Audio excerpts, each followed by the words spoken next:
El Señor esté con vosotros. Lectura del Santo Evangelio según San Mateo.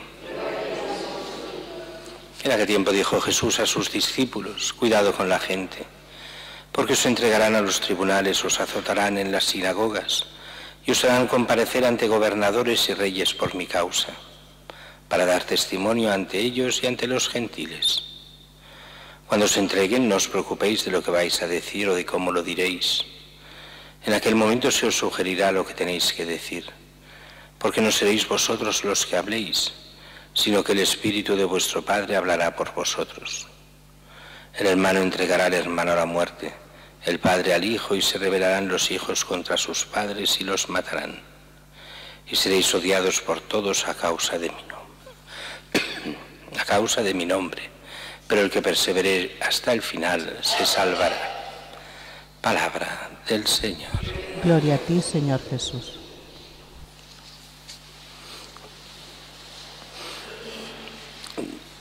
Sí, celebramos la Navidad, y en la Navidad celebramos cómo Dios viene a la tierra, cómo nace de la Virgen María, cómo se hace presente en medio de los hombres.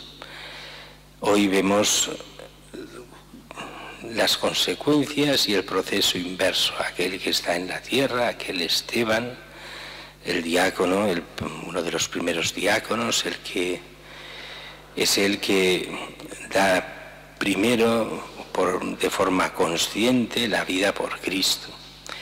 No es el primer mártir, pero sí el primer mártir de forma consciente. Consideramos a Esteban el protomártir de los que dan la vida directamente por Cristo, aunque de forma inconsciente los primeros mártires lo celebraremos pasado mañana, los santos inocentes, que dan la vida por Cristo aún sin saberlo.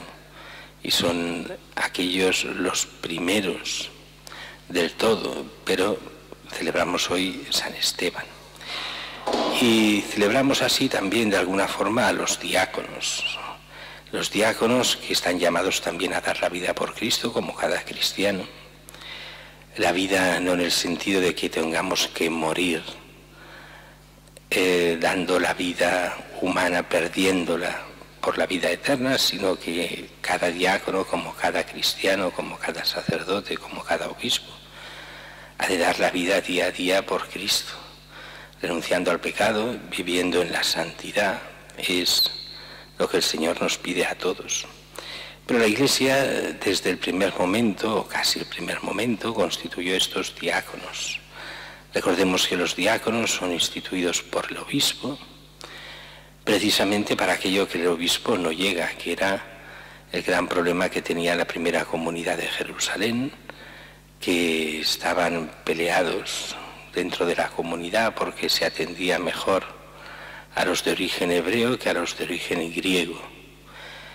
Ya desde el principio había en Jerusalén, igual que pasa aquí, pues que aquí hay una comunidad, pero esta comunidad, pues hay los que hablan aquí en Barcelona, pues catalán, otros castellano. Pues allí pasaba lo mismo. Habían los que hablaban lo que llaman el hebreo, pero que ya no era hebreo, era el arameo, y los que hablaban griego, y habían sinagogas griegas, sinagogas hebreas, arameas. Y lo mismo pasaba entre los cristianos. Habían cristianos de origen arameo y hablaban arameo como los apóstoles, pero también habían muchos cristianos que provenían del judaísmo, todavía no del paganismo, excepto alguno tal vez, pero que hablaban entre ellos griego, y es que era una zona bilingüe, como nos pasa aquí. ¿Y qué pasaba? Pues que los apóstoles ya tenían mucho trabajo con la predicación, con los sacramentos, con tener que dirigir lo que era la iglesia primitiva, y a la hora de repartir, pues no tenían ni idea y lo hacían mal, y lo medio delegaban o no. El caso es que se quejaban las familias griegas de que no recibían las viudas y los huérfanos de esas familias griegas, y los que de las familias arameas sí. Y es entonces el momento en que deciden pues nombrar a aquellos primeros 7 diáconos Diácono, que quiere decir la palabra diácono, servidor, que eran los encargados de llevar lo que hoy llamamos cáritas, o sea, lo que es toda la ayuda asistencial. Es la vocación propia del diácono, la caridad del obispo, aquello que el obispo debería hacer pero que no llega, pues lo hace el diácono.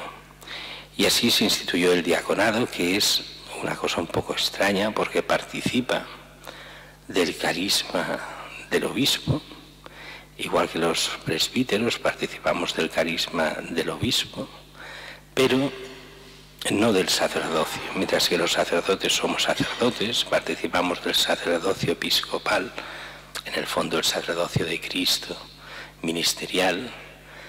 Los diáconos no, participan al sacramento del orden, pero solo para caridad. Y por eso, de cara a los sacramentos, en realidad solo pueden hacer aquellos sacramentos que cualquier laico en circunstancias especiales podría hacer. Así el diácono bautiza, también cualquier laico en un momento de gran dificultad para encontrar sacerdotes o en peligro de muerte puede bautizar. Lo mismo pasa con llevar la Eucaristía a los enfermos. Lo lógico es que lo haga el sacerdote o lo haga el diácono, pero cualquier laico en circunstancias difíciles pues puede ser delegado para llevar la Eucaristía. O lo mismo pasa con el matrimonio. Vemos diáconos que presiden ceremonias de matrimonio y hacen de testigo oficial de la Iglesia. Recordemos que los curas no casan y los diáconos tampoco. Los que se casan son los que se casan, son los novios. La Iglesia es testigo oficial, testigo real para que demuestre que aquello es real y por eso es necesario, sobre todo a partir del Concilio de Trento, por los abusos que habían de los falsos matrimonios. Pero los que se casan son los novios. Pues también un laico podría presidir estas bodas, como pasa en algunos países de misión con la orden del obispo. Lo propio de ellos es la caridad, pero también el apostolado. Y así vemos en los Hechos de los Apóstoles como todos estos diáconos, y hoy lo vemos en esta primera lectura, en Esteban, cómo predica. Y predica duro, predica fuerte, predica con conocimiento de causa. Y predica aquí Cristo el único Señor, Cristo el Salvador. Y aquello a los judíos les sienta muy mal.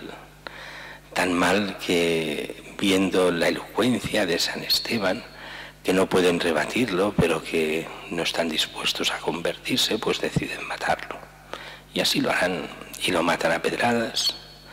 Y él hace como Cristo, perdona desde su cruz, desde su lugar del Calvario, desde allí donde lo matan. No sale en la primera lectura de hoy, se lo han saltado este trozo, donde pide a Dios que les perdone este pecado, que no caigan, que no mueran por esto, sino en el fondo está pidiendo la conversión, que para eso da Él la vida, para la conversión de aquellos que no creen en Cristo. Y dice que Pablo está entre ellos, entre los que lo están apedreando, guardándoles los mantos, y este Pablo será el mismo que se convertirá. Dirán algunos santos, se convertirá también por los ruegos de San Esteban. No, puede ser. Tenemos los santos como intercesores, y Pablo tendrá esta vocación especial de Dios a ser el superapóstol, el apóstol por excelencia sin ser de los 12, el gran evangelizador del mundo antiguo. Para nosotros Esteban es un ejemplo en estos momentos difíciles nuestros, donde la gente tiene miedo a hablar de Cristo, donde no nos atrevemos muchas veces, donde se queda mal hablando de Cristo y se prefiere no hablar. Esteban es de los que habla. De aquello que tienen en el corazón sale por la boca, decían los antiguos. Si el amor de Cristo estaba dentro, no podía no hablar de Él, aunque eso le llevase hasta la muerte. Nosotros sabemos que no nos llevará hasta la muerte, solo nos llevará tal vez al desprecio de unos, a la compasión de otros. Pero si no hablamos de Cristo, en el fondo estamos negando la posibilidad de conversión de muchos para que puedan entrar en la vida eterna. Es verdad que en el apostolado, antes de la palabra, está la intercesión y hemos de rezar realmente por todos aquellos que no creen en Cristo y especialmente de nuestros familiares, de nuestros amigos. Pero también la palabra es necesaria para que si ellos quieren un día puedan llegar a salvarse y a entrar en la vida eterna.